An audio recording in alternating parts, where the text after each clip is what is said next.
అర్చన గారు. నిజంగా దేవి, నేను మిమ్మల్ని స్క్రీన్ మీద చూసినప్పుడు నాకు నిజంగా సాక్షాత్తు దేవిని చూసిన ఫీల్ వచ్చింది. Thank you. I really felt it from my heart, bottom of my heart sir అన్నట్టు. మీ బాటమ్ ఆఫ్ యువర్ హార్ట్ చూపించండి ఇప్పుడు.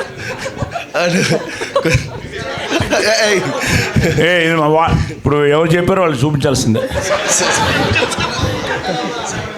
చూపించు, తీ బయటికి. వద్దులే సార్, మళ్ళీ వైరల్ అయిపోతాను. నిజంగా అసలు సాక్షాత్ దేవిలాగా అనిపించారు.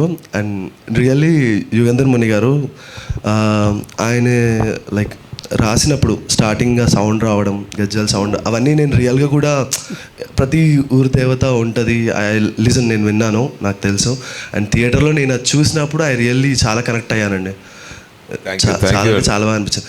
ఫస్ట్ ఓపెనింగ్ స్టోరీ ఒకలాగా వెళ్ళి మళ్ళీ కథ ఓపెన్ అయిన తర్వాత మళ్ళీ ఇంటర్వెల్ అయిన తర్వాత ఓపెనింగ్ స్టోరీ ఉంటుంది కదా, ఎక్కడైతే మొదలైందో అక్కడికి వెళ్ళి చూడు అని, అక్కడి నుంచి సినిమా ఇంకో లెవెల్కి వెళ్ళింది.